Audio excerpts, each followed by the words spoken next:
इस किताब के बारे पहला भी मैं एक प्रोग्राम के अपने विचार रखे सी कि उदों मुख्य तौर पर किताब की जी विਉਂत है तो उस विਉਂतकारी की गोयल साहब की कला से सोची तो समझ है उस बारे मेरे फोकस किया पर जो मैं इसका सिरलेख देखा जो प्रोग्राम रखा कि ये साहित्य संजीवनी के हवाले नाल विचार चर्चा है तो इलाज के पक्षों साहित्य का योगदान इसका मुख्य विषय बन गया।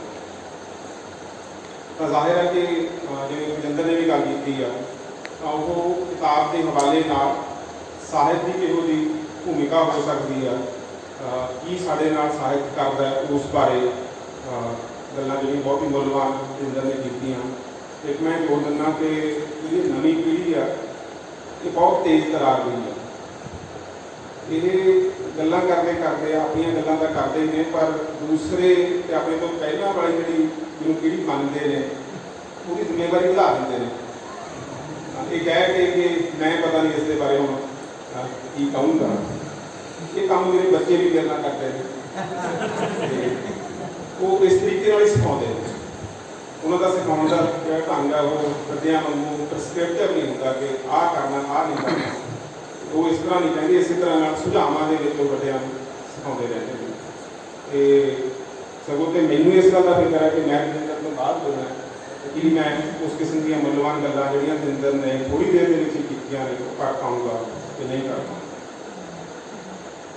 ये किताब की जी विਉਂत है एक दो गल्लां के बारे करके फिर आप इस अगे तुर पावांगे। फिजियोथैरेपी बारे मेरे ख्याल से सब तो पहली किताब है तो जोड़ा ये फिजियोथैरेपी बारे बड़ा लेख है वो पंजाबी के पहला सिर्फ हवाला आता है नृपिंदर रतन होरां का लिप्टोथैरेपी बारे जो उन्होंने अपनी तहजीबी के इंदराज दर्ज किया कि किताबां किवें इलाज करदियां ने किवें साडियां मानसिक बीमारियां दुरुस्त करदियां ने ते शरीरक बीमारियां वालों जो सारा ध्यान है वो हटाउंदियां ने।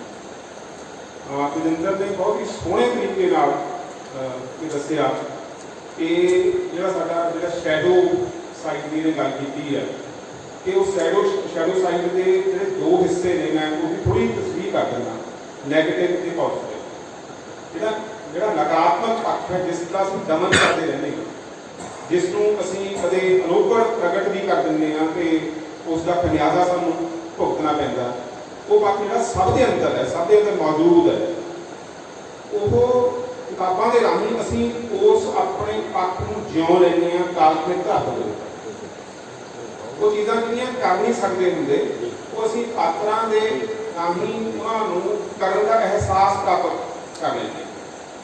इत्थे एक शब्द बहुत महत्वपूर्ण है जिसे एक्सपीरियंस कहते हैं या जिन्होंने असीं अनुभव कहते हैं और जब अनुभव का अंग निखेड़ करिए अनुभव का बहुत गहरा ताल्लुक अनुभव के नाल ये अनुभव का मतलब है अनुभव का मतलब अंदरले मानसिक एहसास नहीं है अनुभव का मतलब है एहसासां का दृष्टमान रूप के प्रगट होना।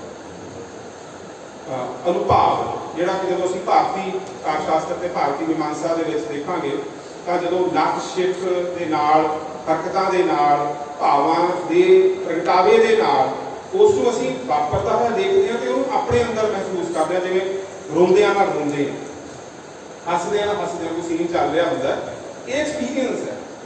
हसदे नूं मेरे वर्गा जिहड़ा बहुत ही बोरीयत नाल भरिया होया बंदा जे हासे वाले सीक्वेंस नूं फिल्म देख रहा होवे ते वो मुँह बना के बैठा रहे तो एक्सपीरियंस नहीं कर रहा एक्सपीरियंस वो कर रहा है जो उन्होंने भावों को उवें ही चाहता जिमें कि वो प्रगट हो रहे तो साढ़े जोड़े लुकवें भाव ने जोड़े दबे हुए भाव ने उन्होंने असीं पुस्तकों के राही उन्होंने पात्रां के राही अपने उपर इस तरह एक्सपीरियंस करते हैं जिमें असीं ही उन्होंने चाहें तो वो नकारात्मक पक्ष जो साडा असीं दबिया होया वो असीं जिउं लिया उसका दबाव जो साढ़े अंदरले बौद्धिक ते मानसिक जीवन के उपर पैंदा उसनूं असीं घटा लिया तो असीं संतुलित हो गए।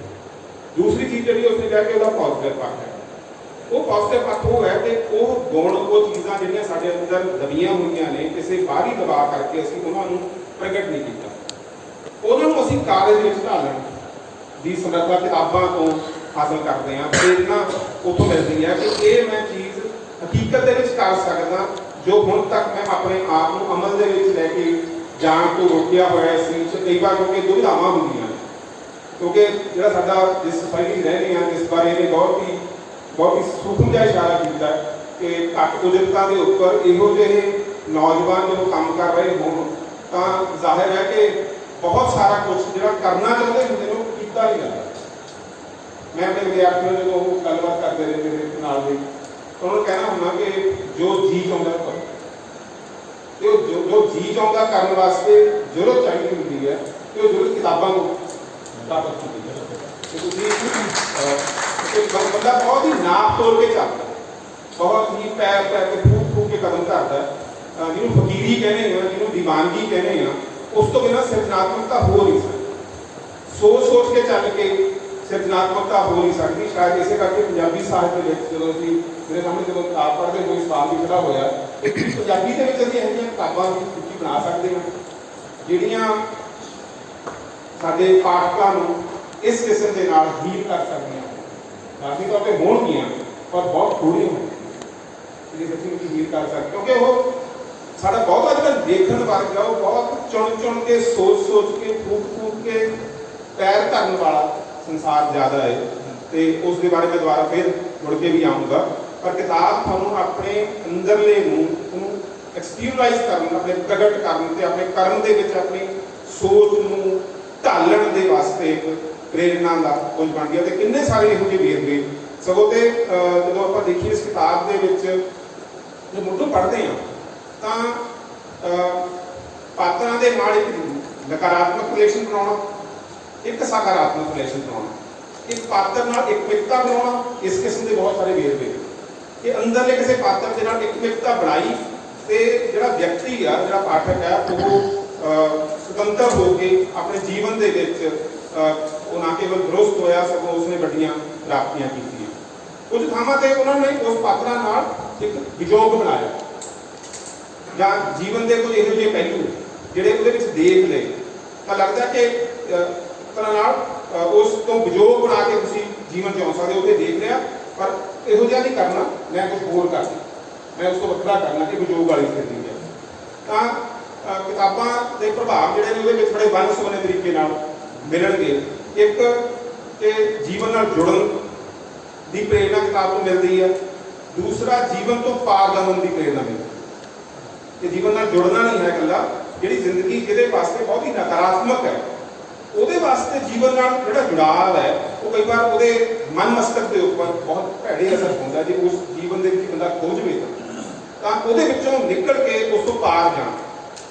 ਕੁਝ ਬੰਦੇ ਕਿਤਾਬਾਂ 'ਚ ਸ਼ਰਨ ਲੈਂਦੇ ਨੇ, ਕੁਝ ਬੰਦੇ ਕਿਤਾਬਾਂ ਤੋਂ ਬਾਹਰ ਨਿਕਲਦੇ ਨੇ ਜੀ ਜੀਵਨ ਜਿਉਂਦੇ। ਪਰ ਇਸ ਤਰ੍ਹਾਂ ਦੀਆਂ ਜਿਹੜੀਆਂ ਆਪਾਂ ਜਿਹਨੂੰ ਕੈਟੇਗਰਾਈਜ਼ ਕਰਨਾ ਸ਼ੁਰੂ ਕਰੀਏ ਤਾਂ ਜਿਹੜੇ ਅਨੁਭਵ ਇਹਨਾਂ ਨੇ ਸਾਹਿਤ ਪੜ੍ਹਨ ਵਾਲਿਆਂ ਨੇ ਵਿੱਚ ਦਰਜ ਕੀਤੇ ਨੇ ਉਹਨਾਂ ਦੇ ਵਿੱਚ ਇਸ ਤਰੀਕੇ ਨਾਲ ਤੁਹਾਨੂੰ ਕੈਟੇਗਰੀਜ਼ ਮਿਲਣਗੀਆਂ, ਇੱਕ ਤਰ੍ਹਾਂ ਦੀਆਂ ਨਹੀਂ ਮਿਲਣਗੀਆਂ। ਪਰ ਮੁੱਖ ਤੌਰ 'ਤੇ ਜੇ ਆਪਾਂ ਇਸ ਨੂੰ ਸਾਰੇ ਨੂੰ ਸਮੇਟੀਏ ਤਾਂ ਉਸੇ ਹੀ ਕੈਟੇਗਰੀ ਦੇ ਵਿੱਚ ਕਿ ਕਦੋਂ ਅਸੀਂ ਕਲਪਨਾ ਦੇ ਵਿੱਚ ਚੀਜ਼ਾਂ ਨੂੰ ਜਿਉਂ ਲੈਂਦੇ ਹਾਂ, ਕਲਪਨਾ ਦੇ ਵਿੱਚ ਸੇਜ ਲੈਂਦੇ ਹਾਂ, ਤੇ ਕਦੋਂ ਅਸੀਂ ਆਪਣੇ ਆਪ ਨੂੰ ਬਾਹਰ ਪ੍ਰਗਟ ਕਰਨ ਦੇ ਵਾਸਤੇ ਕਿਤਾਬ ਤੋਂ ਪ੍ਰੇਰਨਾ ਲੈਂਦੇ ਹਾਂ। ਜਦੋਂ ਮੈਂ ਕਿਤਾਬ ਪੜ੍ਹ ਰਿਹਾ ਸੀ ਤਾਂ ਸਾਹਿਤ ਦੇ ਬਾਰੇ ਜੋ ਸਾਡੇ ਕੋਲ ਚਿੰਤਨ ਮੌਜੂਦ ਹੈ ਉਸ ਦੇ ਬਾਰੇ ਵੀ ਮੈਂ ਦੋ ਤਿੰਨ ਚੀਜ਼ਾਂ ਜਿਹੜੀਆਂ ਨੇ ਉਹ ਸੋਚੀਆਂ ਕਿ ਇੱਕ ਤਾਂ ਕਿ ਸਾਹਿਤ ਨੂੰ ਭਾਰਤੀ ਚਿੰਤਨ ਦੇ ਵਿੱਚ ਸਾਰ ਵਰਣੇ ਕਿਹਾ ਗਿਆ ਕਿ ਸਾਰ ਵਰਣੇ ਕਹਿੰਦੇ ਸਾਰੇ ਵਰਣਾਂ ਦੀ ਇਸ ਦੇ ਵਿੱਚ ਸ਼ਮੂਲੀਅਤ ਹੈ, ਸਾਰੇ ਵਰਣਾਂ ਦਾ ਜੀਵਨ ਇਸ ਦੇ ਵਿੱਚ ਪ੍ਰਗਟ ਹੁੰਦਾ ਹੈ ਤੇ ਸਾਰੇ ਵਰਣਾਂ ਤੋਂ ਸਾਰੇ ਵਰਣਾਂ ਦੇ ਲੋਕ ਇਸ ਦੇ ਵਿੱਚ ਨੂੰ ਪੜ੍ਹ ਸਕਦੇ ਨੇ, ਇਹਨੂੰ ਲਿਖ ਸਕਦੇ, ਇਸ ਦੇ ਵਿੱਚ ਸ਼ਾਮਿਲ ਹੋ ਸਕਦੇ ਨੇ। ਬਾਕੀ ਦੇ ਗ੍ਰੰਥਾਂ ਦੇ ਬਾਰੇ ਵਰਣ ਵਿਵਸਥਾ ਦੇ ਮੁਤਾਬਕ ਇਹ ਹੈਗਾ ਕਿ ਕਿਹੜਾ ਵਰਣ ਕਿਹੜੀ ਰਚਨਾ ਤੱਕ ਪਹੁੰਚ ਸਕਦਾ। ਇੱਕ ਹੋਰ ਬਹੁਤ ਰੌਚਕ ਗੱਲ ਇਹ ਹੈ ਕਿ ਸਾਹਿਤ ਬਾਰੇ ਕਾਵਿ ਦੇ ਮਕਸਦ ਬਾਰੇ ਗੱਲ ਕਰਦਿਆਂ ਹੋਇਆਂ ਉੱਥੇ ਉਹਨੇ ਤਿੰਨ ਤਰ੍ਹਾਂ ਦੀ ਸ਼ਾਬਦਿਕ ਰਚਨਾ ਨੂੰ ਪਛਾਣਿਆ। ਇੱਕ ਸ਼ਾਬਦਿਕ ਰਚਨਾ ਹੈਗੀ ਹੈ ਜਿਹਨੂੰ ਕਹਿੰਦੇ ਨੇ ਪ੍ਰਭੂ ਸੰਮਤ, ਦੂਸਰੀ ਨੂੰ ਕਹਿੰਦੇ ਨੇ ਸੁਹਿਰਦ ਸੰਮਤ ਤੇ ਤੀਸਰੀ ਨੂੰ ਕਹਿੰਦੇ ਨੇ ਕਾਂਤਾ ਸੰਮਤ। ਜਿਹੜੀ ਪ੍ਰਭੂ ਸੰਮਤ ਹੈ ਉਸ ਦੇ ਵਿੱਚ ਜੋ ਸ਼ਬਦ ਰਚਨਾ ਸਾਡੇ ਤੱਕ ਪਹੁੰਚਦੀ ਹੈ ਉਸ ਨੂੰ ਇੰਨ ਬਿੰਨ ਮੰਨਣਾ ਪਾਲਣਾ ਕਰਨਾ ਜ਼ਰੂਰੀ ਹੈ। ਉਹਦੇ ਨਾਲ ਕੋਈ ਡਾਇਲਾਗ ਨਹੀਂ ਹੋ ਸਕਦਾ, ਉਹਦੇ ਨਾਲ ਕੋਈ ਆਲੋਚਨਾਤਮਕ ਸੰਵਾਦ ਨਹੀਂ ਹੋ ਸਕਦਾ। ਜਿਹੜੀ ਸੁਹਿਰਦ ਸੰਮਤ ਹੈ ਉਹ ਮਸ਼ਵਰੇ ਵਾਂਗੂ ਹੈ। ਉਹ ਜਿਵੇਂ ਦੋਸਤ ਮਿੱਤਰ ਦੇ ਮਸ਼ਵਰੇ ਵਾਂਗੂ ਜਾਂ ਮਾਂ ਦੀ ਪਾਲਣਾ ਪੋਸਣਾ ਵਾਂਗੂ ਜਾਂ ਆਲੇ ਦੁਆਲੇ ਦੇ ਡੇਰੇ ਜਿਹੜੇ ਹੈਗੇ ਨੇ ਉਹ ਤੁਹਾਨੂੰ ਕੁਝ ਚੀਜ਼ਾਂ ਦੱਸਦੇ ਨੇ। ਉਹ ਜਿਹੜਾ ਉਹ ਸ਼ਾਬਦਿਕ ਰਚਨਾ ਦਾ ਦਾਇਰਾ ਹੈਗਾ ਉਹ ਸੁਹਿਰਦ ਸੰਮਤ ਦੇ ਵਿੱਚੋਂ। ਤੀਸਰਾ ਹੈਗਾ ਕਾਂਤਾ ਸੰਮਤ, ਜਿਹੜਾ ਮਹਿਬੂਬ ਵਾਂਗੂ ਬਿਨਾਂ ਅਹਿਸਾਸ ਕਰਾਏ ਹੀ ਤੁਹਾਨੂੰ ਇੱਕ ਦਿਸ਼ਾ ਦੇ ਵਿੱਚ ਲੈ ਕੇ। ਜਦੋਂ ਇਹ ਤਿੰਨ ਚੀਜ਼ਾਂ ਦਾ ਨਖੇੜਾ ਕਰਦੇ ਨੇ ਤਾਂ ਪ੍ਰਭੂ ਸੰਮਤ ਦੇ ਵਿੱਚ ਵੇਦ ਆਉਂਦੇ, ਸੁਹਿਰਦ ਸੰਮਤ ਦੇ ਵਿੱਚ ਪੁਰਾਣ ਆਉਂਦੇ ਤੇ ਕਾਂਤਾ ਸੰਮਤ ਦੇ ਵਿੱਚ ਸਾਹਿਤ ਤੇ ਕਵਿਤਾ। ਤੇ ਕਵਿਤਾ ਤੇ ਸਾਹਿਤ ਬੰਦੇ ਨੂੰ ਇੱਕ ਤਰ੍ਹਾਂ ਨਾਲ ਵਹਾ ਕੇ ਲੈ ਜਾਂਦੀ ਹੈ। ਇਹਦੇ ਬਾਰੇ ਆਪਾਂ ਗੱਲ ਕਰਾਂਗੇ, ਵਹਾ ਕੇ ਲੈ ਕੇ ਜਾਣ ਬਾਰੇ, ਕਿਉਂਕਿ ਉਹਦੇ ਦੋ ਸ਼ਬਦ ਨੇ ਕਿਥਾਰਸਿਸ ਤੇ ਵਹਿਣ, ਇਹ ਦੋ ਅਲੱਗ-ਅਲੱਗ ਚੀਜ਼ਾਂ। ਜਿਹੜੀ ਇਹ ਵਹਾ ਕੇ ਲੈ ਜਾਂਦੀ ਹੈ ਇਹਦਾ ਮਤਲਬ ਸਾਡੇ ਜੀਵਨ ਦੇ ਵਿੱਚ ਵੇਦ ਵੀ ਸ਼ਾਮਲ ਹੈ। ਉਹਦੇ 'ਚ ਅਸੀਂ ਜੇ ਆਪਾਂ ਪੰਜਾਬ 'ਚ ਗੱਲ ਕਰ ਰਹੇ ਹਾਂ ਤਾਂ ਸ਼੍ਰੀ ਗੁਰੂ ਗ੍ਰੰਥ ਸਾਹਿਬ ਦਾ ਰੁਤਬਾ ਉਹ ਵੇਦ ਵਰਗਾ ਹੀ ਕਿ ਉਹਦੇ ਵਿੱਚ ਅਸੀਂ ਉਹਦੇ ਨਾਲ ਕੋਈ ਆਲੋਚਨਾਤਮਕ ਸੰਵਾਦ ਨਹੀਂ ਰਚਾਉਣਾ ਹੈਗਾ। ਆਮ ਲੋਕਾਂ ਨੇ, ਆਮ ਬੰਦੇ ਜਿਹੜੇ ਉਸ ਦੇ ਸ਼ਰਧਾਲੂ ਨੇ, ਉਹਨਾਂ ਨੇ ਉਹਦੇ ਸੰਦੇਸ਼ ਨੂੰ ਇੰਨ ਬਿੰਨ ਮੰਨਣਾ ਹੈ, ਪਾਲਣਾ ਕਰਨੀ ਹੈ। ਫਿਰ ਸਾਖੀਆਂ ਨੇ ਤੇ ਪੁਰਾਣ ਹੈ। ਤਾਂ ਸਾਖੀਆਂ ਸਾਨੂੰ ਇੱਕ ਤਰ੍ਹਾਂ ਨਾਲ ਸੁਜੈਸਟ ਕਰਦੀਆਂ ਨੇ, ਸਲਾਹ ਦਿੰਦੀਆਂ ਨੇ, ਉਹ ਮਸ਼ਵਰਾ ਦਿੰਦੀਆਂ ਨੇ ਤੇ ਕਵਿਤਾ ਸਾਨੂੰ ਪਿਆਰ ਦੇ ਨਾਲ ਇੱਕ ਰਸਤੇ ਉੱਪਰ ਤੋਰ ਲੈਂਦੀ ਹੈ। ਤਾਂ ਮੈਂ ਇਹਦੇ ਬਾਰੇ ਧਾਰਨਾ ਬਣਾਈ ਕਿ ਜਿਹਦੇ ਕੋਲ ਪ੍ਰਭੂ ਨਹੀਂ ਹੈਗਾ, ਜਿਹਦੇ ਕੋਲ ਨੇੜੇ ਦੋਸਤ ਮਿੱਤਰ ਉਸ ਤਰ੍ਹਾਂ ਦੇ ਮਸ਼ਵਰੇ ਵਾਲੇ ਲੋਕ ਨਹੀਂ ਹੈਗੇ ਤੇ ਜਿਹਦੇ ਕੋਲ ਮਹਿਬੂਬ ਨਹੀਂ ਹੈ, ਉਹਦੇ ਲਈ ਕਿਤਾਬ, ਉਹਦੇ ਲਈ ਕਿਤਾਬ ਉਹਨੂੰ ਉਹਦਾ ਜਿਹੜਾ ਕੰਮ ਹੈ ਉਹ ਗੌਡਲੀ ਵੀ ਹੈ, ਉਹ ਦੋਸਤ ਮਿੱਤਰਤਾ ਵਾਲਾ ਵੀ ਹੈ ਤੇ ਉਹਦੇ ਵਿੱਚ ਮੁਹੱਬਤ ਮਹਿਬੂਬ ਵਾਲਾ ਅਹਿਸਾਸ ਵੀ ਹੈ। ਜਦੋਂ ਅਸੀਂ ਕਿਸੇ ਕਿਤਾਬ ਦੇ ਨਾਲ ਬਹਿ ਤੁਰਦੇ ਹਾਂ ਤਾਂ ਸਮਝ ਲਓ ਕਿ ਮਹਿਬੂਬ ਦੇ ਮੁਹੱਬਤ ਦੇ ਵਿੱਚ, ਉਹਦੇ ਵਿੱਚ ਪੂਰੀ ਤਰ੍ਹਾਂ ਨਾਲ ਲਿਪਤ ਹੋ ਕੇ ਅਸੀਂ ਇਹ ਸੋਚੇ ਬਿਨਾਂ ਉਸ ਫਕੀਰੀ ਦੇ ਵਿੱਚ ਅੱਗੇ ਤੁਰ ਜਾਂਦੇ ਹਾਂ ਤੇ ਉਸ ਉਹਨਾਂ ਕਾਰਜਾਂ ਦੇ ਵਿੱਚ ਜਾਂਦੇ ਹਾਂ ਜਿਹੜੇ ਕਾਰਜ ਮਹਿਬੂਬ ਨੇ ਸਾਡੇ ਤੋਂ ਕਰਾਉਣੇ ਸੀ। ਤਾਂ ਇਹ ਕਿਤਾਬ ਦੇ ਵਿੱਚ ਮੈਂ ਉਹਨਾਂ ਵੇਰਵਿਆਂ ਦੇ ਵਿੱਚ ਇਸ ਤਰ੍ਹਾਂ ਦੇ ਜੇ ਆਪਾਂ ਇਹਨੂੰ ਦੇਖੀਏ ਤਾਂ ਇਹਦੇ ਵਿੱਚ ਵੀ ਜਿਹੜਾ ਅਸਰ ਹੋਇਆ ਪਾਠਕਾਂ ਦੇ ਤੌਰ 'ਤੇ ਅਸਰ ਹੋਇਆ ਉਹ ਵੀ ਤਿੰਨੇ ਤਰ੍ਹਾਂ ਕਿ ਕਿਤੇ ਪਰਮਾਤਮਾ ਨੂੰ ਕਿਸੇ ਨੇ ਤੁਹਾਡੀ ਇੱਕ ਤਰ੍ਹਾਂ ਨੂੰ ਆਦੇਸ਼ ਦਿੱਤਾ ਕਿ ਇਹ ਕਰਨਾ, ਕਿਤਾਬ ਆਦੇਸ਼ ਹੀ ਦਿੰਦੀ ਤੇ ਕਿਤਾਬਾਂ ਸਾਨੂੰ ਬਹੁਤ ਸਾਰੀਆਂ ਕਿਤਾਬਾਂ ਜਿਵੇਂ ਜਿਹੜੇ ਮਾਰਕਸਿਜ਼ਮ ਪੜ੍ਹਦੇ ਨੇ ਉਹਨਾਂ ਨੂੰ ਸਰਮਾਇਆ ਆਦੇਸ਼ ਹੀ ਦਿੰਦਾ ਜਾਂ ਮਾਰਕਸਿਜ਼ਮ ਦੀ ਬਹੁਤ ਸਾਰੀਆਂ ਲਿਖਤਾਂ ਆਦੇਸ਼ ਦਿੰਦੀਆਂ ਨੇ, ਭਾਵੇਂ ਕਿ ਕਿਹਾ ਇਹ ਜਾਂਦਾ ਕਿ ਉਹਦੇ ਨਾਲ ਵੀ ਆਲੋਚਨਾਤਮਕ ਸੰਵਾਦ ਰਚਾਉਣਾ ਚਾਹੀਦਾ ਪਰ ਜ਼ਿਆਦਾ ਲੋਕਾਂ ਵਾਸਤੇ ਉਹ ਆਦੇਸ਼ ਨੇ ਤੇ ਆਦੇਸ਼ ਦੇਣ ਵਾਲੀਆਂ ਕਿਤਾਬਾਂ ਤੁਹਾਡਾ ਜੀਵਨ ਬਦਲਦੀਆਂ ਨੇ। ਤੇ ਖਾਸ ਤੌਰ 'ਤੇ ਜੇ ਤੁਸੀਂ ਚਿੰਤਨ ਨਾਲ ਜੁੜੀਆਂ ਕਿਤਾਬਾਂ ਥੋੜ੍ਹੀ ਜਲਦੀ ਪੜ੍ਹਨ ਲੱਗ ਜਾਓ, ਉਮਰ ਦੇ ਵਿੱਚ 16, 17, 18 ਸਾਲ ਦੀ ਉਮਰ 'ਚ ਪੜ੍ਹਨ ਲੱਗ ਜਾਓ ਤਾਂ ਉਹਨਾਂ ਦਾ ਰੁਤਬਾ ਆਦੇਸ਼ ਦੇਣ ਵਾਲਾ ਹੀ ਹੁੰਦਾ। ਤੇ ਪੰਜਾਬ ਦੇ ਵਿੱਚ ਆਦੇਸ਼ ਨੂੰ ਬਹੁਤ ਪ੍ਰਮੁੱਖਤਾ ਦਿੱਤੀ ਜਾਂਦੀ। ਕਿਸੇ ਦੀ ਕਿਤਾਬਾਂ ਤੋਂ ਤੇ ਲੇਖਕਾਂ ਤੋਂ ਕੁਝ ਉਮੀਦਾਂ ਵੀ ਜ਼ਿਆਦਾ ਹੀ ਕੀਤੀਆਂ ਜਾਂਦੀਆਂ। ਮੈਂ ਵੀ ਬਹੁਤ ਜ਼ਿਆਦਾ ਕਿ ਉਹ ਕਿਹੋ ਜਿਹੇ ਹੋਣ ਤਾਂ ਅਸੀਂ ਲੇਖਕਾਂ ਤੋਂ ਜੋ ਆਪਣੀ ਕਿਤਾਬ ਵਰਗੇ ਨਹੀਂ ਹੈਗੇ ਉਸ ਤੋਂ ਆਲੋਚਨਾਤਮਕ ਤਰੀਕੇ ਨਾਲ ਦੇਖਦੇ ਹਾਂ। ਮੈਂ ਸੋਚਦਾ ਹੁੰਦਾ ਕਿ ਲੇਖਕਾਂ ਨੂੰ ਮਿਲਣਾ ਨਹੀਂ ਚਾਹੀਦਾ ਕਿਉਂਕਿ ਕਦੇ ਵੀ ਆਪਣੀਆਂ ਕਿਤਾਬਾਂ ਵਰਗੇ ਨਹੀਂ। ਮੈਂ ਕਹਿੰਦਾ ਹੁੰਦਾ ਕਿ ਉਹ ਕਿਤਾਬਾਂ ਵਰਗੇ ਹੋ ਸਕਣ ਤਾਂ ਉਹ ਲੇਖਕ ਨਾ ਹੋਣ ਕਿਉਂਕਿ ਲੇਖਕ ਹੁੰਦਾ ਹੀ ਉਦੋਂ ਹੈ ਜਦੋਂ ਬੰਦਾ ਉਹ ਚੀਜ਼ਾਂ ਜਿਉਂ ਨਹੀਂ ਸਕਦਾ ਹੁੰਦਾ ਜਿਹੜੀਆਂ ਉਹ ਸੋਚਦਾ ਹੁੰਦਾ, ਜਿਹੜੀਆਂ ਕਲਪਨਾ 'ਚ ਭਾਲਦਾ। ਮੈਂ ਆਪਣਾ ਇੱਕ ਅਨੁਭਵ ਤੁਹਾਨੂੰ ਤੁਹਾਡਾ ਸਾਂਝਾ ਕਰ ਦਿੰਦਾ ਦੋਸਤ ਗੁਰਦਿਆਲ ਸਿੰਘ ਹੋਰਾਂ ਬਾਰੇ। ਮੈਂ ਪ੍ਰੋਫੈਸਰ ਗੁਰਦਿਆਲ ਸਿੰਘ ਹੋਰਾਂ ਦੀਆਂ ਕਿਤਾਬਾਂ ਪੜ੍ਹੀਆਂ ਤੇ ਮਤਲਬ BA ਤੋਂ ਪੜ੍ਹਨੀਆਂ ਸ਼ੁਰੂ ਕੀਤੀਆਂ ਤੇ ਬਹੁਤ ਮੇਰੇ 'ਤੇ ਅਸਰ ਸੀ ਕਿ ਮੈਂ ਆਪਣੀ MPhil ਵੀ ਗੁਰਦਿਆਲ ਸਿੰਘ ਹੋਰਾਂ ਦੇ ਨਾਵਲਾਂ ਦੇ ਉੱਪਰ ਕੀਤੀ ਤੇ ਇੱਥੋਂ ਤੱਕ ਕਿ ਇੱਕ ਨੌਕਰੀ ਮੈਂ ਉਹਨਾਂ ਦੇ ਨਾਵਲ ਕਰਕੇ ਦਵਾਈ। ਮੈਨੂੰ ਪਤਾ ਸੀਗਾ ਕਿ ਜੇ ਮੈਂ ਕੱਲ੍ਹ ਨੂੰ ਸਮਝੌਤਾ ਕਰਨਾ, ਨਾਥ ਸਿੰਘ ਖੀਵਾ ਨੂੰ ਪਤਾ ਉਸ ਨੌਕਰੀ ਬਾਰੇ ਜਿਹੜੀ ਦਰਾਹੇ ਕਾਲਜ ਦੀ ਗੱਲ ਕਰਦਾ ਤਾਂ ਮੈਨੂੰ ਸ਼ਾਮ ਨੂੰ ਪਤਾ ਸੀਗਾ ਕਿ ਸਾਹਮਣੇ ਸਵੇਰੇ ਦੋ ਰਸਤੇ ਨੇ ਮੇਰੇ ਕੋਲ। ਇੱਕ ਤਾਂ ਜਾ ਕੇ ਮੈਂ ਉਹਨਾਂ ਦੀ ਸ਼ਰਨ ਚਲੇ ਜਾਵਾਂ, ਸਾਡੀ ਮੈਨੇਜਮੈਂਟ ਦੇ ਪ੍ਰਧਾਨ ਦੀ ਤੇ ਪ੍ਰਿੰਸੀਪਲ ਦੀ ਤੇ ਜਿਹੜੇ ਉੱਥੇ ਉਹਦੇ ਸਾਰੇ ਕਾਰਜ ਸਾਧਕ ਸੀਗੇ ਤੇ ਦੂਸਰਾ ਕਿ ਮੈਂ ਆਪਣੀ ਗੱਲ ਦੇ ਉੱਪਰ ਰਹਾਂ ਤੇ ਇਸ ਤੋਂ ਟਸ-ਮਸ ਨਾ ਹੋਵੇ। ਇੱਕ ਦਿਨ ਪਹਿਲਾਂ ਮੈਨੂੰ ਅਗਲੇ ਦਿਨ ਦਾ ਪਤਾ ਸੀ ਕਿ ਕੱਲ੍ਹ ਨੂੰ ਇਹ ਹੋਣਾ ਹੈ मेरी पत्नी को नहीं पता सीगा ਤੇ ਉਹਨੇ ਮੇਰੀ ਕਿਤਾਬ ਇੱਕ ਨਵੀਂ ਲਿਆਂਦੀ ਸੀ ਖਰੀਦ ਕੇ, ਮੈਂ ਉਹਦੇ ਉੱਪਰ ਮੇਰਾ ਨਾਮ ਲਿਖਿਆ ਪ੍ਰੋਫੈਸਰ ਸੁਰਜੀਤ ਸਿੰਘ, ਤੇ ਉਹ ਲਿਖਿਆ ਰੱਖਿਆ ਰਿਹਾ। ਮੈਂ ਗੁਰਦਿਆਲ ਸਿੰਘ ਦਾ ਨਾਵਲ ਮੈਨੂੰ ਹੋਈ ਪੜ੍ਹਨਾ ਸ਼ੁਰੂ ਕਰਤਾ, ਤੇ ਮੈਂ ਪੜ੍ਹਿਆ ਹੋਇਆ ਸੀ ਪਹਿਲਾਂ। ਉਹਦੇ ਕੁਝ ਹਿੱਸੇ ਜਿਹੜੇ ਮੇਰੇ ਮਨਪਸੰਦ ਦੇ ਹਿੱਸੇ ਸੀ ਉਹ ਮੈਂ ਪੜ੍ਹੇ, ਤੇ ਮੈਂ ਇੱਥੇ ਅੰਡਰਲਾਈਨ ਕਰ ਦਿੰਦਾ ਕਿ ਕਿਤਾਬਾਂ ਜਦੋਂ ਦਰੁਸਤ ਕਰਦੀਆਂ ਨੇ ਬੰਦੇ ਨੂੰ ਤਾਂ ਉਹ ਬਾਰ-ਬਾਰ ਪੜ੍ਹਨ ਨਾਲ ਦਰੁਸਤ ਕਰਦੀਆਂ ਨੇ, ਤੇ ਇੱਕ ਵਾਰ ਪੜ੍ਹਨ ਨਾਲ ਨਹੀਂ ਕਰਦੀਆਂ ਕਈ ਵਾਰ। ਤੇ ਜਿੰਨਾ ਬੰਦਾ ਅੰਦਰੋਂ ਟੁੱਟਿਆ ਹੋਇਆ ਉਨੀ ਵਾਰ ਹੀ ਉਹ ਚੀਜ਼ਾਂ ਨੂੰ ਬਾਰ-ਬਾਰ ਪੜ੍ਹਨੀਆਂ ਪੈਂਦੀਆਂ। ਮੈਂ ਪੜ੍ਹਿਆ ਤੇ ਮੇਰਾ ਫੈਸਲਾ ਹੋ ਗਿਆ ਕਿ ਮੈਂ ਸਵੇਰੇ ਕੀ ਕਰਨਾ, ਤੇ ਮੈਂ ਉਹਦੀ ਨਵੀਂ ਲਿਆਂਦੀ ਕਿਤਾਬ ਚੱਕੀ, ਉਹਦੇ ਬ੍ਰੈਕਟ ਦੇ ਵਿੱਚ ਨਾਲ ਲਿਖਤਾ ਸਾਬਕਾ, ਕਿਉਂਕਿ ਅਗਲੇ ਦਿਨ ਮੈਂ ਸਾਬਕਾ ਹੋ ਜਾਣਾ ਸੀ। ਤੇ ਇਹ ਮੇਰਾ ਉਹਨਾਂ ਨਾਲ ਰਿਸ਼ਤਾ ਸੀ। ਗੁਰਦਿਆਲ ਸਿੰਘ ਹੋਣੀ ਇੱਕ ਤਰ੍ਹਾਂ ਨਾਲ ਉਹਦੀ ਕਿਤਾਬ ਜਿਹੜੀ ਹੈਗੀ ਆ ਉਹ ਮੇਰੇ ਵਾਸਤੇ ਆਦੇਸ਼ ਵੀ ਸੀ, ਉਹ ਕੁਰਾਨ ਵੀ ਸੀ, ਤੇ ਉਹ ਕਾਂਤਾ ਸੰਮਤ ਉਪਦੇਸ਼ ਵੀ ਸੀ।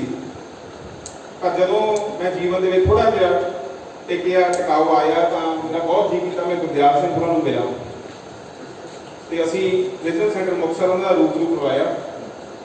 ਤੇ ਉਸ ਰੂਬਰੂ ਦੇ ਵਿੱਚ ਅਸੀਂ ਲੰਬਾ ਸਮਾਂ ਡਾਕਟਰ ਬਲਕਾਰ ਸਿੰਘ ਨੂੰ ਸੰਸਾਰ ਹੈ ਨਹੀਂ ਕਿ ਮੈਂ ਤੇ ਡਾਕਟਰ ਬਲਕਾਰ ਸਿੰਘ ਨੂੰ ਲੈਣ ਵਾਸਤੇ ਗਏ, ਤੇ ਇੱਥੋਂ ਲੈ ਕੇ ਆਏ, ਸਾਰਾ ਦਿਨ ਉਹਨਾਂ ਦਾ ਰਹੇ, ਛੱਡ ਕੇ ਆਏ। ਜਦੋਂ ਮੈਂ ਵਾਪਸ ਆ ਰਿਹਾ ਸੀ ਤੇ ਆਪਣੇ ਮਨ ਨਾਲ ਮੈਂ ਫੈਸਲਾ ਕੀਤਾ ਕਿ ਦੁਬਾਰਾ ਗੁਰਦਿਆਲ ਸਿੰਘ ਉਹਨਾਂ ਨੂੰ ਮਿਲਣਾ ਨਹੀਂ ਤੇ ਇਹਨਾਂ ਨੂੰ ਕਦੇ ਸੁਣਨਾ ਨਹੀਂ, ਦੁਬਾਰਾ ਮਿਲਣਾ ਨਹੀਂ ਤੇ ਕਦੇ ਸੁਣਨਾ ਵੀ ਨਹੀਂ ਇਹਨਾਂ ਨੂੰ। ਤੇ ਮੈਂ ਅਕੈਡਮੀ ਦੇ ਅਹੁਦਿਆਂ ਤੇ ਰਿਹਾ, ਯੂਨੀਵਰਸਿਟੀ ਦੇ ਵਿੱਚ ਵੀ ਗੁਰਦਿਆਲ ਸਿੰਘ ਹੋਣੀ ਮੇਰੇ ਆਉਂਦੇ ਰਹੇ। ਤਾਂ ਜਦੋਂ ਇਹ ਬੋਲਣਾ ਸ਼ੁਰੂ ਕਰਦੇ ਕਿਉਂਕਿ ਬਾਹਰ ਚਲੇ ਜਾਂਦਾ, ਕਿਉਂਕਿ ਮੈਂ ਉਹਦੀ ਕਿਤਾਬ ਨੂੰ ਮੁਹੱਬਤ ਕਰਦੇ ਰਹਿਣਾ ਚਾਹੁੰਦਾ ਸੀ, ਤੇ ਉਸ ਵੀ ਜ਼ਰੂਰੀ ਸੀ ਕਿ ਮੈਂ ਫਿਰ ਉਹਨਾਂ ਨੂੰ ਨਾ ਮਿਲਾਂ, ਨਾ ਦੇਖਾਂ ਤੇ ਨਾ ਸੁਣਾ। ਤੇ ਇੰਨੀ ਨਿਰਾਸ਼ਾ ਪੈਦਾ ਹੁੰਦੀ ਸੀ ਉਹਨਾਂ ਨੂੰ ਦੇਖ ਕੇ ਸੁਣ ਕੇ ਕਿ ਮੈਂ ਉਸ ਨਿਰਾਸ਼ਾ ਨੂੰ ਆਪਣੇ ਉੱਪਰ ਝੱਲ ਨਹੀਂ ਸੀ ਸਕਦਾ। ਮੈਨੂੰ ਹੁਣ ਹੋਏ ਵਾਲਾ ਜਿਹੜਾ ਪਾਤਰ ਸੀਗਾ ਉਹ ਲੱਗਦਾ ਸੀਗਾ ਕਿ ਉਹ ਅਸਲੀ ਬੰਦਾ ਜਿਹੜਾ ਤੁਹਾਨੂੰ ਜ਼ਿੰਦਗੀ ਦੇ ਵਿੱਚ ਕੁਝ ਕਰ ਗੁਜ਼ਰਨ ਵਾਸਤੇ ਪ੍ਰੇਰਨਾ ਦਿੰਦਾ, ਭਾਵੇਂ ਤੁਹਾਡਾ ਕਿੱਡਾ ਵੱਡੀ ਨੁਕਸਾਨ ਹੋਵੇ। ਤਾਂ ਇਸ ਲਿਹਾਜ਼ ਨਾਲ ਜਿਹੜੇ ਇਹਨਾਂ ਨੇ ਲੇਖਕਾਂ ਦੇ ਬਾਰੇ ਤੁਹਾਡਾ ਹਿੱਸਾ ਲਿਖਿਆ ਹੋਇਆ ਉਹਦੇ ਬਾਰੇ ਥੋੜ੍ਹੀ ਜਿਹੀ ਗੱਲ ਕਰਾਂਗੇ। ਫਰਾਇਡ ਨੇ ਜਿਹੜਾ ਲੇਖ ਆ ਬਹੁਤ ਮਸ਼ਹੂਰ, ਜਿਹੜਾ ਕ੍ਰੀਏਟਿਵ ਰਾਈਟਰਸ ਹੈ ਡੇ ਡ੍ਰੀਮਰਸ, ਤੁਸੀਂ ਦੇਖਿਆ ਹੋਊਗਾ, ਫਰਾਇਡ ਦਾ ਸਿਗਮੰਡ ਫਰਾਇਡ ਦਾ ਲੇਖ ਹੈ, ਬਹੁਤ ਹੀ ਵਧੀਆ ਲੇਖ ਹੈ ਕਿ ਕਿਵੇਂ ਜਿਹੜੇ ਕ੍ਰੀਏਟਿਵ ਰਾਈਟਰਸ ਨੇ ਉਹ ਕਿਹੜੀਆਂ ਆਪਣੀਆਂ ਦੱਬੀਆਂ ਹੋਈਆਂ ਕਾਮਨਾਵਾਂ ਨੂੰ ਸਾਹਿਤ ਰਾਹੀਂ ਜਿਉਂਦੇ ਨੇ। ਤੇ ਉਸ ਸੰਬੰਧ ਵਿੱਚ ਜਦੋਂ ਦੇਖਦੇ ਹਾਂ ਤਾਂ ਇੱਕ ਇਹਨਾਂ ਨੇ ਕੋਟ ਕੀਤਾ ਹੋਇਆ ਕਿ ਇੱਕ ਲੇਖਕ ਦਾ ਕਥਨ ਹੈ ਕਿ ਸਾਹਿਤ ਇੱਕ ਤਰ੍ਹਾਂ ਨਾਲ ਸੰਭੋਗ ਕਿਰਿਆ ਵਾਂਗ ਹੈ, ਕਿ ਉਹਦਾ ਆਨੰਦ ਜਿਹੜਾ ਹੈਗਾ ਉਹ ਉਸ ਤਰ੍ਹਾਂ ਦਾ ਲਿਖਣ ਦੀ ਕਿਰਿਆ, ਸਾਹਿਤ ਲਿਖਣ ਦੀ ਕਿਰਿਆ ਲੇਖਕ ਵਾਸਤੇ, ਕਿ ਜਦੋਂ ਲਿਖਦਾ ਤਾਂ ਉਸ ਸੰਭੋਗ ਕਿਰਿਆ ਦੇ ਆਨੰਦ ਨੂੰ ਜਿਉਂ ਰਿਹਾ। ਪਰ ਇਹ ਇੰਨਾ ਆਸਾਨ ਨਹੀਂ ਹੈ, ਕਿਉਂਕਿ ਉਸ ਲੇਖ ਦੇ ਵਿੱਚ ਫਰਾਇਡ ਹੋਣੀ ਦੱਸਦੇ ਨੇ ਕਿ ਜਦੋਂ ਕੋਈ ਸਵਾਲ ਖੜਾ ਕਰਦੇ ਨੇ ਕਿ ਲੇਖਕ ਜਿਹੜੀਆਂ ਆਪਣੀਆਂ ਦਬੀਆਂ ਹੋਈਆਂ ਉਹਨਾਂ ਕਾਮਨਾਵਾਂ ਨੂੰ ਪ੍ਰਗਟ ਕਰਦਾ ਹੈ ਜਿਨ੍ਹਾਂ ਨੂੰ ਕਿ ਉਹ ਆਮ ਲੋਕਾਂ ਨਾਲ ਆਪਣੇ ਆਲੇ ਦੁਆਲੇ ਸਾਂਝਾ ਨਹੀਂ ਕਰ ਸਕਦਾ ਹੁੰਦਾ, ਤਾਂ ਜਿਹੜੀਆਂ ਗੱਲਾਂ ਦੱਸ ਕੇ ਬੰਦੇ ਨੂੰ ਹੇਠੀ ਦਾ ਸਾਹਮਣਾ ਕਰਨਾ ਪੈਣਾ ਹੋ ਸਕਦਾ ਹੈ, ਉਹਨਾਂ ਗੱਲਾਂ ਨੂੰ ਦੱਸ ਕੇ ਉਹਨਾਂ ਨੂੰ ਮਾਣ ਅਦਰ ਕਿਉਂ ਮਿਲਦਾ। ਫਰਾਇਡ ਕੁਐਸਚਨ ਖੜਾ ਕਰਦਾ ਕਿ ਤੁਸੀਂ ਇੱਕ ਐਕਸਪੀਰੀਅੰਸ ਜਿਉਇਆ, ਤੁਹਾਡੀਆਂ ਜਿਹੜੀਆਂ ਉਹਦੇ ਵਿੱਚੋਂ ਕਾਮੁਕ ਦਮਨ ਦੀਆਂ ਛਾਵਾਂ ਜਿਹੜੀਆਂ ਕਿ ਉਹ ਮੁੰਡੇ ਦੀਆਂ ਛਾਵਾਂ ਨੂੰ ਮਦਰ ਨਾਲ ਜੋੜਦਾ ਤੇ ਕੁੜੀਆਂ ਦੀਆਂ ਛਾਵਾਂ ਨੂੰ ਪਿਤਾ ਨਾਲ ਜੋੜਦਾ, ਕਿ ਜਿਹੜੀਆਂ ਛਾਵਾਂ ਜਿਹੜੀਆਂ ਉਹਦੇ ਮੁੱਢਲੀਆਂ ਕਾਮੁਕ ਛਾਵਾਂ ਸੀਗੀਆਂ ਜਿਹਨਾਂ ਦਾ ਦਮਨ ਹੋਇਆ, ਜਿਨ੍ਹਾਂ ਨੂੰ ਉਹ ਸਾਂਝਾ ਨਹੀਂ ਸੀ ਕਰ ਸਕਦੇ, ਤੇ ਉਹਨਾਂ ਨੂੰ ਸਾਂਝਾ ਕਰਕੇ ਜਿਹੜੀਆਂ ਜੇ ਸਾਂਝਾ ਕਰਦੇ ਤਾਂ ਉਹਨਾਂ ਨੂੰ ਮਲਾਮਤ ਦਾ ਸਾਹਮਣਾ ਕਰਨਾ ਪੈਂਦਾ, ਪਰ ਸਾਂਝਾ ਕਰਕੇ ਉਹਨੂੰ ਮਾਣ ਕਿਵੇਂ ਮਿਲ ਗਿਆ, ਇਸ ਗੱਲ ਦਾ ਸਵਾਲ ਉਹ ਖੜਾ ਕਰਦਾ। ਨਾਲ ਹੀ ਕਿ ਬੱਚਾ ਜਿਹੜਾ ਹੈਗਾ ਉਹ ਕਹਿੰਦਾ ਮੁੱਢਲੇ ਤੌਰ ਤੇ ਜਦੋਂ ਛੋਟਾ ਬੱਚਾ ਆਪਣੀਆਂ ਇਹਨਾਂ ਦਮਿਤ ਕਾਮੁਕ ਜਿਹੜੀਆਂ ਭਾਵਨਾਵਾਂ ਨੇ ਉਹਨਾਂ ਨੂੰ ਪਹਿਲੇ ਪੱਧਰ ਦੇ ਉੱਪਰ ਆਪਣੀਆਂ ਇਕੱਲੇ ਦੀਆਂ ਖੇਡਾਂ ਦੇ ਵਿੱਚ ਪ੍ਰਗਟ ਕਰਦਾ। ਜਦੋਂ ਖੇਡ ਰਿਹਾ ਹੁੰਦਾ ਤਾਂ ਆਪਣੇ ਆਪ ਨੂੰ ਲੁਕਾਉਂਦਾ ਨਹੀਂ ਹੈ, ਉਹ ਨਿਸੰਗ ਹੋ ਕੇ ਖੇਡਦਾ। ਜਦੋਂ ਉਹ 16-17 ਸਾਲ ਤੋਂ ਜਵਾਨੀ ਨੂੰ ਦਾ ਅਹਿਸਾਸ ਕਰਨ ਤੋਂ ਪਹਿਲਾਂ ਜਦੋਂ ਖੇਡਾਂ ਖੇਡ ਰਿਹਾ ਹੁੰਦਾ ਤਾਂ ਖੇਡਾਂ ਵਿੱਚ ਵੀ ਆਪਣੇ ਆਪ ਨੂੰ ਲੁਕਾਉਂਦਾ ਨਹੀਂ। ਪਰ ਸਾਹਿਤ ਇੱਕ ਇਹੋ ਜਿਹੀ ਖੇਡ ਹੈ ਜਾਂ ਉਸ ਦੇ ਜੀਵਨ ਦੇ ਵਿੱਚ ਅਗਲੇ ਪੜਾਅ ਦੇ ਉੱਪਰ ਜਾ ਕੇ ਉਹ ਆਪਣੀਆਂ ਉਹਨਾਂ ਭਾਵਨਾਵਾਂ ਨੂੰ ਲੁਕਾਉਣ ਲੱਗ ਪਿਆ। ਤਾਂ ਜਦੋਂ ਇਹ ਲੁਕਾਉਣਾ ਤੇ ਲੁਕਾਉਣ ਦੇ ਨਾਲ ਡਰ ਜੁੜਿਆ ਹੋਇਆ ਕਿ ਜਿਵੇਂ ਪ੍ਰਗਟ ਕੀਤਾ, ਫਿਰ ਉਹ ਕਹਿੰਦਾ ਕਿ ਕਿਹੜੀ ਉਹ ਚੀਜ਼ ਹੈ ਜਿਹੜੀ ਫਿਰ ਉਹ ਸਾਹਿਤ ਰਾਹੀਂ ਕਰਦਾ ਤੇ ਉਸ ਨੂੰ ਮਲਾਮਤ ਦੀ ਬਜਾਏ ਆਦਰ ਮਾਣ ਰੈਕਗਨੀਸ਼ਨ ਮਿਲਦੀ ਹੈ, ਪਿਆਰ ਮਿਲਦਾ ਹੈ, ਉਹਨੂੰ ਲੋਕ ਚੰਗਾ ਸਮਝਦੇ ਨੇ ਬੁਰਾ ਸਮਝਣ ਦੀ ਬਜਾਏ। ਤਾਂ ਉਹ ਦੋ ਚੀਜ਼ਾਂ ਕਹਿੰਦਾ, ਇੱਕ ਤਾਂ ਕਿ ਉਹ ਆਪਣੀਆਂ ਸਾਰੀਆਂ ਇਹਨਾਂ ਗੱਲਾਂ ਨੂੰ ਵਿਸਥਾਪਿਤ ਕਰ ਦਿੰਦਾ ਆਪਣੀ ਰਚਨਾ ਦੇ ਵਿੱਚ, ਖਿਡਾ ਦਿੰਦਾ, ਉਹਨਾਂ ਨੂੰ ਇੰਨ ਬਿਨ ਜਿਵੇਂ ਹੈਗੀਆਂ ਨੇ ਉਵੇਂ ਪ੍ਰਗਟ ਨਹੀਂ ਕਰਦਾ, ਕਿਉਂਕਿ ਲੋਕ ਉਹਨੂੰ ਜਾਣਦੇ ਹੁੰਦੇ ਨੇ, ਨੇੜੇ ਜਾਣਦੇ ਹੁੰਦੇ ਨੇ, ਦੂਰ ਜਾਣਦੇ ਹੁੰਦੇ ਨੇ, ਤੇ ਲੋਕਾਂ ਦੇ ਥੋੜੇ ਨਿੱਜੀ ਜੀਵਨ ਦੇ ਵਿੱਚ ਬਹੁਤ ਦਿਲਚਸਪੀ ਹੁੰਦੀ ਹੈ। ਸਿਰਫ ਪੰਜਾਬੀਆਂ ਬਾਰੇ ਨਹੀਂ ਹੈ, ਦੁਨੀਆ ਭਰ ਦੇ ਸੱਚ ਹੈ। ਲੋਕ ਤੁਹਾਡੀਆਂ ਫਿਲਮ ਦਾ ਇੱਕ ਸਿਧਾਂਤ ਹੈਗਾ, ਉਹਦੇ ਵਿੱਚ ਕਿਹਾ ਗਿਆ ਕਿ ਜਿਵੇਂ ਕਿਸੇ ਦੇ ਕਮਰੇ ਦੇ ਵਿੱਚ ਝੀਠਾਂ ਵਿੱਚ ਹੀ ਝਾਕਣ ਦਾ ਸਵਾਦ ਆਉਂਦਾ ਹੈ, ਉਹ ਜਿਹਾ ਸਵਾਦ ਫਿਲਮ ਦੇਖ ਕੇ ਆਉਂਦਾ। ਅਸੀਂ ਜਿਵੇਂ ਉਹ ਜਿਹਾ ਸਵਾਦ ਨਾਲੋਂ ਪੜ੍ਹ ਕੇ ਉਹ ਜਿਹਾ ਸਵਾਦ ਹੀ ਆਉਂਦਾ ਕਿ ਝੀਠਾਂ ਦੇ ਵਿੱਚੋਂ ਦੀ ਝਾਕ ਰਹੇ ਹਾਂ ਕਿ ਅੰਦਰ ਕੀ ਵਾਪਰਦਾ। ਤਾਂ ਉਹ ਇਸ ਕਰਕੇ ਆਪਣੀਆਂ ਚੀਜ਼ਾਂ ਨੂੰ ਖਿਡਾ ਦਿੰਦਾ ਤੇ ਬਦਲ ਦਿੰਦਾ, ਵਿਸਥਾਪਿਤ ਕਰਦੇ, ਡਿਸਪਲੇਸਮੈਂਟ ਦਾ ਸੰਕਲਪ ਦਿੰਦਾ ਹੈ। ਦੂਸਰੀ ਚੀਜ਼ ਉਹ ਕਹਿੰਦਾ ਜਿਹੜੀ ਕਿ ਜ਼ਿਆਦਾ ਮਹੱਤਵਪੂਰਨ ਹੈ ਕਿ ਉਹ ਇਹ ਸਾਰੇ ਕੁਝ ਨੂੰ ਉਵੇਂ ਹੀ ਇੰਨ ਬਿੰਨ ਪ੍ਰਗਟ ਨਹੀਂ ਕਰਦਾ, ਸਗੋਂ ਇੱਕ ਕਲਾਤਮਕ ਢਾਂਚੇ ਦੇ ਵਿੱਚ ਉਹਨਾਂ ਨੂੰ ਢਾਲਦਾ, ਉਹਨਾਂ ਨੂੰ ਇੱਕ ਤਰ੍ਹਾਂ ਨਾਲ ਆਨੰਦਦਾਇਕ ਬਣਾਉਂਦਾ। ਉਸ ਆਨੰਦਦਾਇਕ ਬਣੀ ਹੋਈ ਚੀਜ਼ ਦੇ ਨਾਲ ਪਾਠਕ ਜਿਹੜਾ ਹੈਗਾ ਆਪਣੀ ਇਕਤਾ ਮਹਿਸੂਸ ਕਰਦਾ। ਉਹ ਆਪਣੇ ਤੌਰ ਤੇ ਗੁੰਝਲਾਂ ਦੇ ਵਿੱਚ ਗੁਜ਼ਰਦਾ ਪਿਆ ਪਾਠਕ, ਤੇ ਪਾਠਕ ਵੀ ਹਰ ਇੱਕ ਨਹੀਂ ਹੁੰਦਾ। ਪਾਠਕ ਹੋਣ ਵਾਸਤੇ ਵੀ ਇੱਕ ਵਿਸ਼ੇਸ਼ ਸਮਰੱਥਾ ਚਾਹੀਦੀ ਹੈ, ਕੁਝ ਦਿੱਕਤਾਂ ਹੁੰਦੀਆਂ ਨੇ, ਤੇ ਪਾਠਕ ਹੋਣ ਲਈ ਉਸ ਸਾਰੀ ਪ੍ਰਕਿਰਿਆ ਦੇ ਵਿੱਚੋਂ ਗੁਜ਼ਰਨਾ ਪੈਂਦਾ, ਕਿਤੇ ਜਾ ਕੇ ਬੰਦੇ ਨੂੰ ਸ਼ਬਦ ਦੀ ਕਿਤਾਬ ਦੀ ਲੋੜ ਮਹਿਸੂਸ ਹੋਣੀ ਸ਼ੁਰੂ ਹੋ ਜਾਂਦੀ ਹੈ। ਤਾਂ ਉਹ ਦੋਵਾਂ ਚੀਜ਼ਾਂ ਨੂੰ ਜੋੜ ਕੇ, ਡਿਸਪਲੇਸਮੈਂਟ ਤੇ ਐਸਥੈਟਿਕਸ, ਉਹਨਾਂ ਨੂੰ ਜੋੜ ਕੇ ਇੱਕ ਤਰ੍ਹਾਂ ਨਾਲ ਇਸ ਗੱਲ ਦਾ ਜਵਾਬ ਦਿੰਦਾ ਕਿ ਆਪਣੇ ਇਹਨਾਂ ਦਮਿਤ ਭਾਵਨਾਵਾਂ ਨੂੰ ਉਹ ਵਿਰੂਪਿਤ ਕਰਕੇ, ਡਿਸਪਲੇਸ ਕਰਕੇ, ਬਹੁਤ ਹੀ ਵੱਖਰੇ ਤਰ੍ਹਾਂ ਦੇ ਪਾਤਰਾਂ ਦੇ ਵਿੱਚ ਅਲੱਗ-ਅਲੱਗ ਢਾਲ ਕੇ, ਜਿਵੇਂ ਤੁਸੀਂ ਕਿਹਾ ਕਿ ਦੋਸਤੋਵਸਕੀ ਦਾ ਜੀਵਨ ਸਾਰਾ ਉਹਦੇ ਨਾਲ ਲੱਗ ਪਿਆ, ਪਰ ਕਹਾਣੀਆਂ, ਪਾਤਰ ਸਾਰੇ ਵੱਖਰੇ ਵੱਖਰੇ ਨੇ। ਕਿਸੇ ਪਾਤਰ 'ਚ ਕੁਛ ਰੱਖਿਆ, ਕਿਸੇ 'ਚ ਕੁਛ ਰੱਖਿਆ, ਇੱਕ ਦੇ ਵਿੱਚ ਸਾਰਾ ਕੁਝ ਨਹੀਂ ਰੱਖਿਆ। ਤੇ ਉਹਨਾਂ ਪਾਤਰਾਂ ਨੂੰ ਘੜਨ ਦੇ ਵਿੱਚ ਜਿਹੜੇ ਸਮੱਗਰੀ ਆ ਉਹ ਬਾਹਰੋਂ ਵੀ ਆਉਂਦੀ ਹੈ, ਉਹ ਅੰਦਰੋਂ ਵੀ ਜਾਂਦੀ ਹੈ, ਤੇ ਬਾਹਰੋਂ ਤੇ ਅੰਦਰੋਂ ਗਈ ਹੋਈ ਸਮੱਗਰੀ ਦੇ ਵੱਖਰੇ ਵੱਖਰੇ ਸੰਤੁਲਨਾਂ ਦੇ ਰਾਹੀਂ ਉਹ ਡਿਸਪਲੇਸ ਕਰਦਾ ਆਪਣੀਆਂ ਭਾਵਨਾਵਾਂ ਨੂੰ, ਜਿਹੜੀਆਂ ਕਿ ਦਿਖਾਉਣ ਯੋਗ ਨਹੀਂ ਹੁੰਦੀਆਂ, ਤੇ ਉਹਨਾਂ ਭਾਵਨਾਵਾਂ ਦੇ ਰਾਹੀਂ ਉਹ ਆਪਣੇ ਆਪ ਦੇ ਦਮਿਤ ਆਪੇ ਨੂੰ ਜਿਉਂ ਕੇ ਉਹਦੇ ਵਿੱਚੋਂ ਮਾਣ ਪ੍ਰਾਪਤ ਕਰਦਾ। ਇੱਥੇ ਮੈਂ ਇੱਕ ਟਿੱਪਣੀ ਕਰਕੇ ਨਾ ਸਮਝਾਂ ਕਿ ਜਦੋਂ ਕਿਹਾ ਜਾਂ ਕਿ ਸੰਭੋਗ ਵਰਗੀ ਕਿਰਿਆ ਦਾ ਰਿਜ਼ਲਟ ਮਹੱਤਵਪੂਰਨ ਨਹੀਂ ਹੈ, ਕਿ ਜਦੋਂ ਲੇਖਕ ਰਚਨਾ ਕ੍ਰਮ 'ਚ ਹੁੰਦਾ ਹੈ ਤਾਂ ਉਸ ਰਚਨਾ ਕ੍ਰਮ ਹੀ ਆਪਣੇ ਆਪ 'ਚ ਆਨੰਦਦਾਇਕ ਹੈ। ਇਜ਼ਾਬੈਲ ਲਾਂਦੇ ਨੇ ਕਿਹਾ, ਪਰ ਮੈਂ ਫਿਰ ਸੋਚਣਾ ਸ਼ੁਰੂ ਕੀਤਾ ਆਪਣੇ ਸਾਹਿਤਕ ਜਗਤ ਬਾਰੇ, ਜਿਸ ਦੇ ਵਿੱਚ ਅਸੀਂ ਜਿਉਂਦੇ ਹਾਂ। ਮੈਨੂੰ ਇਹ ਲੱਗਦਾ ਕਿ ਜਿਵੇਂ ਅਸੀਂ ਬੱਚਿਆਂ ਨੂੰ ਬਹੁਤ ਪਿਆਰ ਕਰਦੇ ਹਾਂ, ਸਾਡੇ ਲੇਖਕ ਵੀ ਉਸ ਕ੍ਰਮ ਦਾ ਇੰਨਾ ਆਨੰਦ ਨਹੀਂ ਲੈਂਦੇ ਜਿੰਨਾ ਕਿ ਬੱਚੇ ਬਾਰੇ ਸੋਚ ਰਹੇ ਹੁੰਦੇ ਨੇ ਕਿ ਇਹਨੇ ਬਣਨਾ। ਉਹ ਸੋਚ ਰਹੇ ਹੁੰਦੇ ਨੇ ਕਿ ਕਿਤਾਬ ਦਾ ਅੱਗੇ ਜਿਹੜਾ ਸਮੁੱਚਾ ਬਣਨਾ, ਜਿਹੜਾ ਭਾਵ ਮੰਡਲ ਬਣਨਾ, ਤੇ ਕਿਉਂਕਿ ਕਿਤਾਬ ਇੱਕ ਤਾਂ ਹੋਗੀ ਉਹ ਕਿਰਿਆ ਜਿਹੜੀ ਕਿ ਬਹੁਤ ਹੀ ਵਿਅਕਤੀਗਤ ਹੈ, ਕ੍ਰੀਏਟਿਵ ਹੈ, ਉਹ ਆਨੰਦਮਈ ਹੈ। ਇੱਕ ਕਿਤਾਬ ਪ੍ਰੋਡਕਟ ਹੈ, ਉਹ ਕਿਤਾਬ ਤਿਆਰ ਹੋ ਗਈ, ਤੇ ਕਿਤਾਬ ਤਿਆਰ ਹੋਣ ਤੋਂ ਬਾਅਦ ਉਸ ਦਾ ਜਿਹੜਾ ਉਹਦੀ ਡਿਸੈਮੀਨੇਸ਼ਨ ਤਾਂ ਹੋਣੀ ਹੀ ਹੋਣੀ ਸਮੂਹਕ ਹੈ, ਉਸ ਦਾ ਵਿਤਰਣ ਵੀ ਸਮੂਹਕ ਹੋਣਾ, ਕਿ ਉਹ ਮਾਰਕੀਟ ਦੀਆਂ ਸਾਰੀਆਂ ਪ੍ਰਕਿਰਿਆਵਾਂ ਦੇ ਰਾਹੀਂ ਤੇ ਕਿਤਾਬ ਖਰੀਦੀ ਜਾਣੀ ਹੈ, ਵੇਚੀ ਜਾਣੀ ਹੈ। ਜੇ ਉਹ ਮੁਫਤ ਵੀ ਦਿੱਤੀ ਜਾਣੀ ਹੈ ਤਾਂ ਬੰਦੇ ਦੇ ਪੈਸੇ ਲੱਗੇ ਹੋਏ ਨੇ, ਉਹੀ ਮੁਫਤ ਦੇ ਸਕਦਾ ਜਿਹਨੇ ਪੈਸੇ ਆਪਣੇ ਲਾਏ ਹੋਣ। ਜਿਹੜਾ ਆਪਣੇ ਪੈਸੇ ਨਹੀਂ ਲਾਉਂਦਾ ਹੈਗਾ ਉਹ ਜਲਦੀ ਕਿਤੇ ਕਿਤਾਬ ਮੁਫਤ ਵੀ ਨਹੀਂ ਦਿੰਦਾ। ਤੇ ਹੁਣ ਇਹਦਾ ਮਤਲਬ ਮੈਨੂੰ ਲੱਗਿਆ ਕਿ ਸਾਨੂੰ ਵੀ ਸੋਚਣਾ ਚਾਹੀਦਾ ਕਿ ਸਾਡਾ ਰਚਨਾਵਾਂ ਦੇ ਨਾਲ ਕੀ ਉਹ ਸੰਬੰਧ ਬਣ ਸਕਦਾ ਜਿਹੜਾ ਆਨੰਦ ਹੈ, ਕਿ ਅਸੀਂ ਦੇਖਣ ਦੇ ਵਿੱਚ ਸਿਰਫ ਆਨੰਦ ਲਈਏ, ਇਸ ਬਾਰੇ ਨਾ ਸੋਚੀਏ ਕਿ ਇਸ ਦਾ ਬਣੂਗਾ ਕੀ, ਇਸ ਨੇ ਵੱਡਾ ਹੋ ਕੇ ਬਣਨਾ ਕੀ ਹੈ। ਵੱਡਾ ਹੋ ਕੇ ਇਹਨੇ ਸਿਲੇਬਸ ਲੱਗਣਾ ਕਿ ਨਹੀਂ ਲੱਗਣਾ, ਇਸ ਨੂੰ ਸਨਮਾਨ ਕੋਈ ਮਿਲਣਾ ਕਿ ਨਹੀਂ ਮਿਲਣਾ, ਇਹਨੇ ਵਿਕਣਾ ਕਿ ਨਹੀਂ ਵਿਕਣਾ। ਬਹੁਤ ਸਾਰੀਆਂ ਦੁਨੀਆ ਦੇ ਵਿੱਚ ਪ੍ਰਭਾਵ ਪਾਉਣ ਵਾਲੀਆਂ ਕਿਤਾਬਾਂ ਉਹ ਸੀ ਜਿਹੜੀਆਂ ਮੁੱਢਲੇ ਤੌਰ ਤੇ ਕਦੇ ਵਿਕੀਆਂ ਨੇ। ਜਿਵੇਂ ਲੈਨਿਨ ਦੇ ਜੀਵਨ ਨੂੰ ਪ੍ਰਭਾਵਿਤ ਕਰਨ ਵਾਲਾ ਜਿਹੜਾ ਨਾਵਲ ਹੈ what is to be done, ਉਹ ਬਹੁਤ ਹੀ ਘੱਟ ਪੜ੍ਹਿਆ ਲਿਖਿਆ, ਬਹੁਤ ਘੱਟ ਲੋਕਾਂ ਨੇ ਪੜ੍ਹਿਆ, ਪਰ ਲੈਨਿਨ ਨੇ ਪੜ੍ਹਿਆ ਤੇ ਲੈਨਿਨ ਨੂੰ ਲੈਨਿਨ ਬਣਾਉਣ ਦੇ ਵਿੱਚ ਉਸ ਨਾਵਲ ਦਾ ਬਹੁਤ ਵੱਡਾ ਰੋਲ ਸੀ।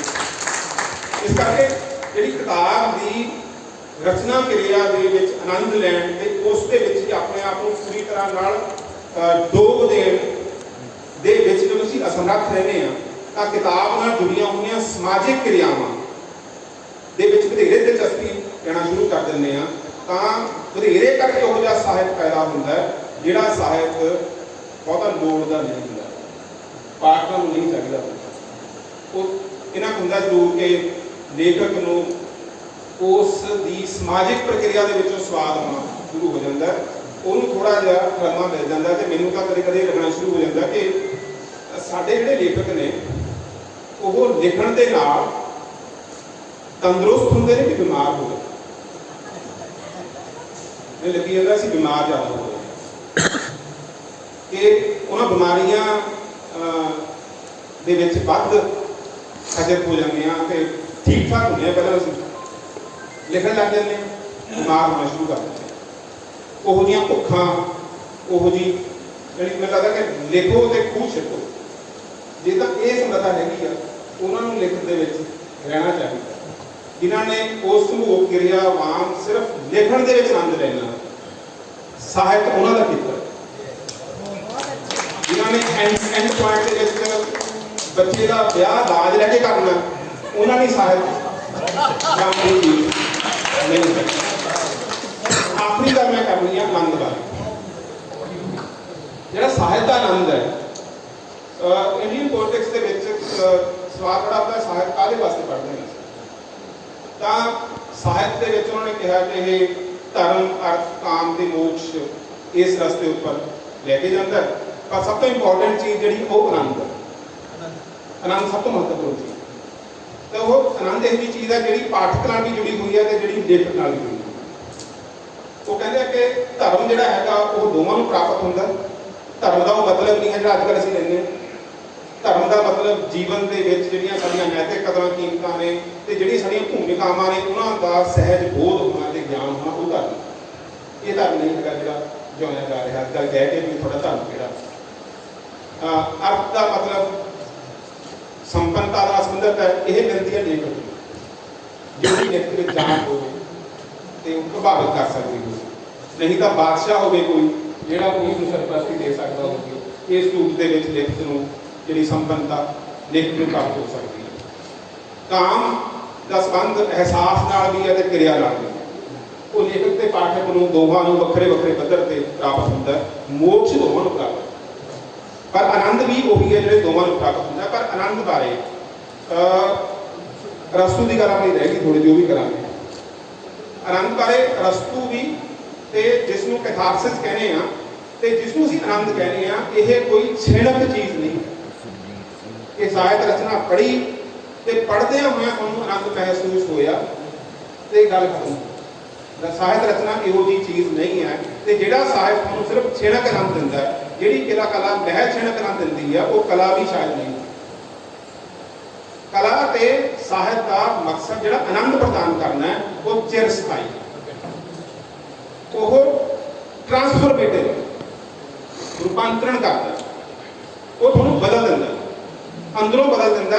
ਜਦੋਂ ਕਹਿੰਦੇ ਨੇ ਕਿ ਹਮੇਸ਼ਾ ਲਈ ਉਸ ਆਨੰਦ ਨੇ ਬਣੇ ਰਹਿਣਾ ਹੈ, ਤਾਂ ਜਿਹੜਾ ਹਮੇਸ਼ਾ ਨਹੀਂ ਬਣਨਾ ਹੈ, ਤਾਂ ਕਿਤਾਬ ਪੜ੍ਹਨ ਤੋਂ ਬਾਅਦ ਜੋ ਤੁਸੀਂ ਨਵਾਂ ਬਣ ਗਏ ਉਸ ਦੇ ਪਲੈਜਰ ਦੇ ਵਿੱਚ ਹਮੇਸ਼ਾ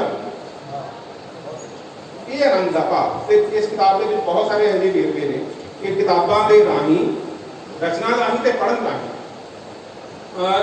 ਜੋ ਬੰਦਾ ਬਣ ਗਿਆ ਮੁੜ ਕੇ ਵਾਪਸ ਉਸ ਥਾਂ ਦੇ ਉੱਪਰ ਜੇ ਫਿਸਲਿਆ ਵੀ ਤਾਂ ਕਦੇ ਵੀ ਉਹਦੇ 'ਚ ਗਰਕਿਆ ਵਾਪਸ ਮੁੜਿਆ, ਕਿਉਂਕਿ ਉਹ ਜਿਸ ਆਨੰਦ ਨੂੰ ਉਸਨੇ ਆਪਣੇ ਸੀਨੇ ਉੱਪਰ, ਆਪਣੇ ਮਨ ਮਸਤਕ ਉੱਪਰ, ਆਪਣੇ ਦਿਲ ਦੇ ਉੱਪਰ, ਉਹਦੀ ਪਰਸਨੈਲਿਟੀ ਦੇ ਉੱਪਰ ਜੋ ਵਾਪਰ ਗਿਆ, ਜਿਹੜੀ ਟ੍ਰਾਂਸਫਰਮੇਸ਼ਨ ਵਾਪਰ ਗਈ, ਜਿਹੜੀ ਸਥਾਈ ਹੈ, ਉਹ ਸਾਹਿਤ ਦਾ ਆਨੰਦ ਹੈ।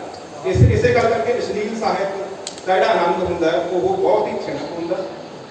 ਜਿਹੜਾ ਉੱਚ ਪਾਏ ਦਾ ਸਾਹਿਤ ਹੁੰਦਾ ਹੋਵੇ ਭਾਵੇਂ ਉਹਦੇ ਵਿੱਚ ਉਸ ਕਿਸਮ ਦੇ ਕਾਮੁਕ ਵਰਣਨ ਵੀ ਕਿਉਂ ਨਾ ਹੋਣ, ਉਹ ਤਾਂ ਚਿਰਸਥਾਈ ਹੋਊਗਾ ਜੇ ਤੁਹਾਡੇ ਸੋਚਣ ਦੇ ਕਿਸੇ ਜਾਵੀਏ ਨੂੰ ਉਹ ਉਲਟਾ ਦਿੰਦਾ ਤੇ ਬਦਲ, ਤਾਂ ਉਹ ਚਿਰਸਥਾਈ ਆਨੰਦ ਹੋਊਗਾ। ਤੇ ਇਸੇ ਗੱਲ ਦੇ ਨਾਲ ਕਿ ਜਦੋਂ ਅਰਸਤੂ ਉਹਨੇ ਕਹਿੰਦੇ ਨੇ, ਉਹਦੇ ਦੋ ਸ਼ਬਦ ਨੇ, ਕਥਾਰਸਿਸ ਵੀ ਸਥਾਈ ਹੈ ਤੇ ਵਹਿਣ। ਜਿਹੜਾ ਵਹਿਣ ਹੈ ਬਹੁਤ ਜ਼ਿਆਦਾ ਇੰਪੋਰਟੈਂਟ ਚੀਜ਼। ਇਹ ਤੁਹਾਡੀਆਂ ਵੀ ਊਰਜਾਵਾਂ ਨੇ।